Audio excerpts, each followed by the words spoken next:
उनको तफवीज़ किया जाता है जो उनकी आइनी और सरकारी जिम्मेदारी है होना चाहिए, जिस तरह दीगर सर्विसेज में है। तो उसके लिए इसी जुडिशल कमीशन ऑफ पाकिस्तान को ये इख्तियार दिया गया कि वो एक यूनिफॉर्म स्टैंडर्ड वज़ा करें अपने रूल्स के ज़रिए और उसके तहत वैल्यूएशन की जाए। और अगर कोई जज साहबान ऐसे हैं जिनकी परफॉर्मेंस के हवाले से, एफिशिएंसी के हवाले से इश्यूज़ हैं, वो रिपोर्ट करे कमीशन सुप्रीम जुडिशल काउंसिल को, जो कि जजेस के एहतसाब का इदारा है। जनाब चेयरमैन, इसके अलावा जुडिशल कमीशन ऑफ पाकिस्तान ही जो नया इसमें इंट्रोड्यूस करवाया जा रहा है आइनी बेंचेस का, आइनी बेंचेस का जो नॉमिनेशन है, जो तकर्रर है सुप्रीम कोर्ट ऑफ पाकिस्तान के अंदर, वो भी जुडिशल कमीशन ऑफ पाकिस्तान करेगा, ताकि ये जो एक ऐसा फंक्शन है जो हम समझते हैं कि वो इदारे के अंदर होना चाहिए, वो फंक्शन वहीं पे डिस्चार्ज हो।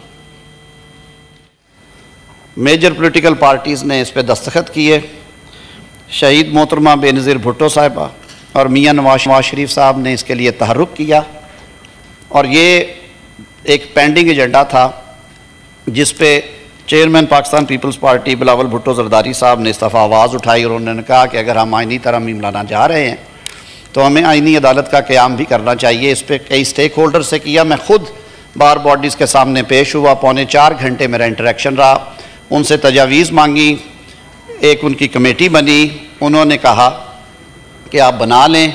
एज के हवाले से बहुत सारे तबकात से ये बात आई कि आप उम्र की हद वही रखें जो सुप्रीम कोर्ट की है, ताकि किसी को फेवर या वो चीज़ नज़र ना आए। हालांकि मैं ऑन रिकॉर्ड हूँ, जो प्रोपेगेंडा किया गया, जो एक बयानिया बनाया गया कि ये जो मौजूदा चीफ़ जस्टिस है हमारे जनाब मोहतरम काजी फायज़ ईसा साहब, शायद उनको तकर्रर करने के लिए किया जा रहा है। मैं ऑन रिकॉर्ड ये बात कर चुका हूँ, आज फिर दोहराऊँगा, अमानत है मेरे पास। मेरी ऑफिशियल कैपेसिटी में उनसे 3 मुलाकातें हुई इन 6 महीनों में। उन्होंने हर दफ़ा मुझे कहा कि वो किसी किस्म की एक्सटेंशन में इंटरेस्टेड नहीं हैं, वो अपनी मुद्दत पूरी करके चले जाएंगे। आप अगर टेन्योर मुकर्रर करना चाहते हैं, कोई पैनल मुकर्रर करना चाहते हैं, कोई नई अदालत बनाना चाहते हैं, कुछ भी करना चाहते हैं, तो वो मेरे बाद लागू होगा। मैं एक्सटेंशन के हवाले से, टेन्योर वाली एक्सटेंशन के हवाले से मैं इसमें इंटरेस्टेड नहीं हूँ।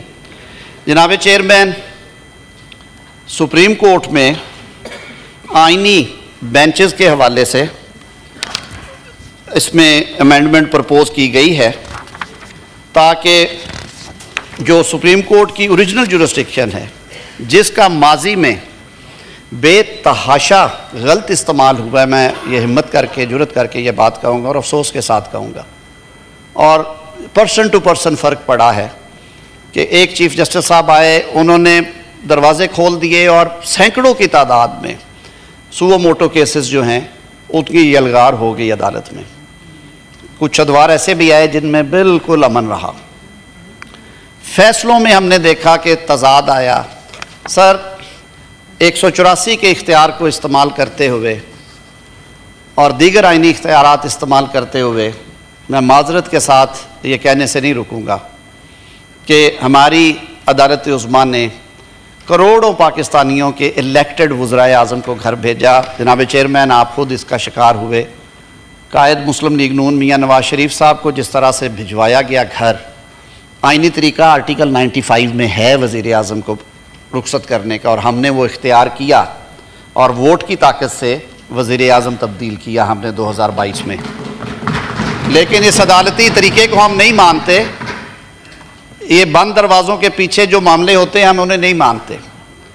इन शिकायत को सामने रखते हुए, तारीख से सबक सीखते हुए, जनाब चेयरमैन, हमने जो आइनी बेंच है, आइनी अदालत से आइनी बेंच तक, इसके लिए हमारे दोस्त कामरान मुर्तज़ा साहब अभी हाउस में आ जाते हैं, वो बेहतर जानते हैं। इंगेजमेंट हुई बिलावल भुट्टो जरदारी साहब की कराची में, उसके बाद दूसरी नशिस्त हुई लाहौर में। मियाँ नवाज शरीफ साहब ने इनवाइट किया सबको, जिसमें सदर पाकिस्तान, वज़ीर आज़म पाकिस्तान, दीगर ज़ोमा भी शरीक थे, और ये तय किया गया कि आइनी अदालत की बजाय अदालत के अंदर ही आइनी बेंचेस तश्कील कर दिए जाएँ। और ये तजवीज़ ऑपोजिशन से भी आई थी, अली ज़फ़र साहब बैठे हुए हैं, इन्होंने बरमला कहा था कि आइनी बेंचेस तश्कील दे दिए जाएँ, हमें एतराज़ नहीं होगा। हमने कंसेंसस डेवलप करने के लिए, इसमें खूबसूरती लाने के लिए ये बात भी मानी, और चेयरमैन बिलावल भुट्टो अपने इस मुतालबे से पीछे हटते नज़र आए और उन्होंने कहा अगर कंसेंसस होता है तो बिस्मिल्लाह, हम ज़रूर करेंगे। तो आइनी बेंचेस का क़याम किया जा रहा है, जो सुप्रीम कोर्ट की ओरिजिनल जुरिस्डिक्शन है वो एक्सरसाइज करेंगे। 184 में, 186 में जो जुरिस्डिक्शन दी गई है, जो एडवाइजरी इन नेचर है, जो उनकी ओरिजिनल जुरिस्डिक्शन है, जिसमें ये सुओ मोटो मैं आम ज़ुबान में कह रहा हूँ, वो भी आते हैं। और उसके जजेस की नॉमिनेशन मैंने अर्ज़ की, वो भी जुडिशल कमीशन ऑफ पाकिस्तान करेगा ताकि ब्रॉड बेस कंसेंसस हो। चीफ़ जस्टिस ऑफ पाकिस्तान की तकर्री और चीफ़ जस्टिस ऑफ पाकिस्तान का म्याद ओहदा, माजी में सर हमने देखा कई 1-2 अदवार ऐसे आए जहाँ पे चीफ़ जस्टिस साहब का म्याद थी वो 6 साल, 7 साल, 5 साल थी। मैं तफसीलात में नहीं जाऊँगा, उसके जो समरात मिले वो हम सब के सामने हैं। तो इसमें यह सजेस्ट किया गया है कि चीफ़ जस्टिस ऑफ पाकिस्तान जिस तरह बाकी बहुत सारे ओहदे जो हैं आइनी ओहदों समेत, वो उनको अपर लिमिट, उसमें अपर कैपिंग कर दी गई है, म्याद से जोड़ दिया गया है। तो चीफ़ जस्टिस ऑफ पाकिस्तान की जो म्याद होगी वो 3 साल के लिए होगी, तकर्रुर होगा उनका, और तकर्रुर होगा 3 सीनियर मोस्ट जज साहबान जो अवेलेबल होंगे सुप्रीम कोर्ट के at the time of retirement of the outgoing chief justice, तो उनको निकाल के जो 3 सीनियर मोस्ट जजेस होंगे उनमें से एक लिए जाएंगे। ये क्यों किया गया? जुडिशल कमीशन ऑफ पाकिस्तान के सूबाई चैप्टर्स डाल के 1 साल ये एक्सरसाइज की गई कि जो सीनियरिटी का प्रिंसिपल है दीगर और अमूर के साथ साथ वो करें या कुछ और करें।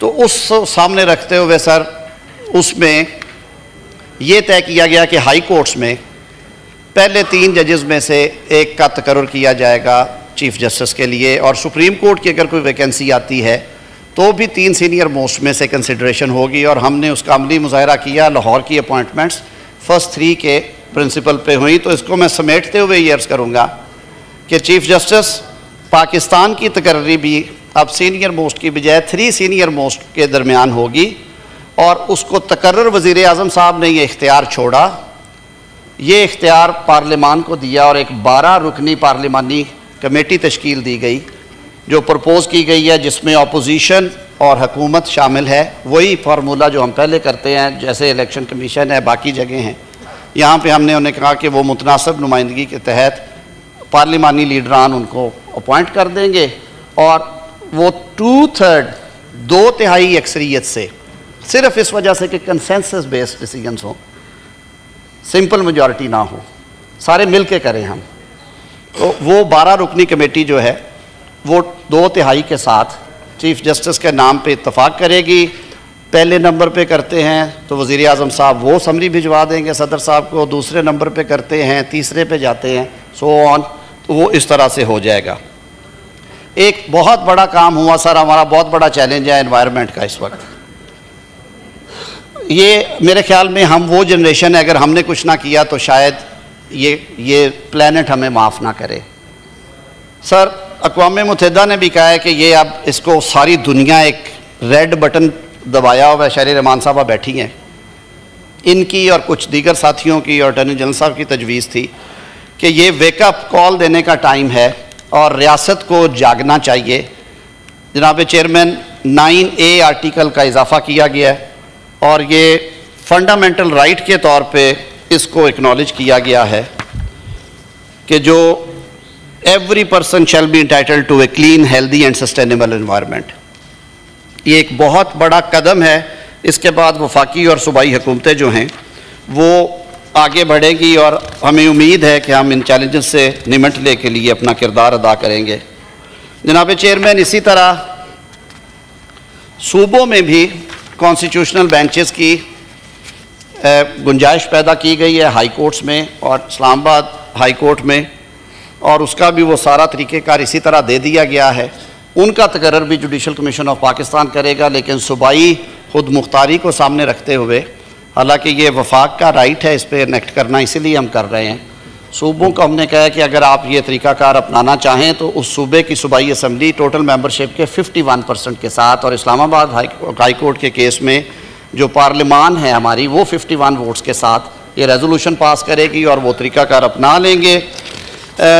हमारे JUI के दोस्तों ने इसमें हमसे मुशावरत करने के बाद सेनेटर कामरान मुर्तज़ा साहब ने 5 अमेंडमेंट्स आज दाखिल कराई हैं, जो कि वो वन आफ्टर अनदर पेश करेंगे अपने नंबर पे। जी नहीं सर, वो क्लॉज बाय क्लॉज आएगा ना, हमारी आपकी तो है ही नहीं सर। हमने कंसेंसस डेवलप किया, उन 5 जो क्लॉजेज हैं उनके ऊपर भी हमारा इत्तफाक राय है। काबीना ने भी मुझे ऑथोराइज़ किया कि सबका इत्तफाक राय क्योंकि हुआ था इस पर, तो हम उन 5 क्लॉजेज़ को जिनमें वफाकी शरई अदालत के हवाले से है, इस्लामी नज़रियाती काउंसिल के हवाले से हैं अमेंडमेंट्स, जो वो पीछे फ़ैसला आया इस्लामी जो फेडरल शरीयत कोर्ट का, उसमें रिबा के हवाले से, तो वो कामरान मुर्तज़ा साहब की क्लॉजेज़ हैं 5, उस पर हमारा ये इत्तफाक है कि हम उसको सपोर्ट करेंगे। सर ये इसके खदो खाल थे। कुछ छोटी छोटी अमेंडमेंट्स हैं जो आपके सामने आएंगी, टाइम टू टाइम उसको एक्सप्लेन कर देंगे अगर किसी को इस पर कोई बात करना हो। मेरी सर ये इस्तदा होगी इस ऐवान से कि हम सारे एक अच्छी नीयत के साथ हमने काम शुरू किया था। हमारी ये ख्वाहिश थी कि अपोजिशन के तमाम साथी इसमें साथ दें। बारकैफ हम शुक्रगुज़ार हैं मौलाना फजलुर रहमान साहब के और उनके अरकान पार्लिमान के कि उन्होंने हमारे साथ मिल बैठ के एंगेजमेंट के बाद जो मुसवदा फ़ाइनल किया वो उस पर एग्री की और उन्होंने कहा कि आज हम उसको वोट करेंगे।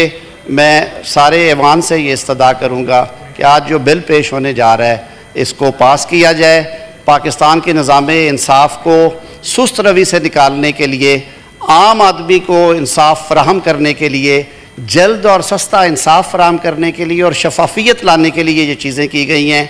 वज़ीर आज़म ने, हुकूमत ने अपने कई इख्तियारात छोड़े हैं इस पर, लेकिन पार्लिमान को, इस ऐवान को मजबूत किया है।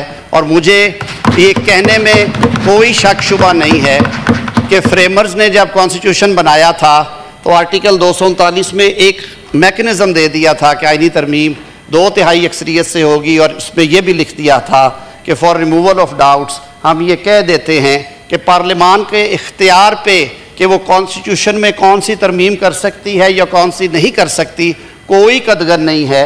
ये वो ऐवान है जो आइन बनाया जिसने, और इसी ऐवान को ये इख्तियार है कि वो आइन में तब्दीली करे, तहरीफ करे, एजाद करे।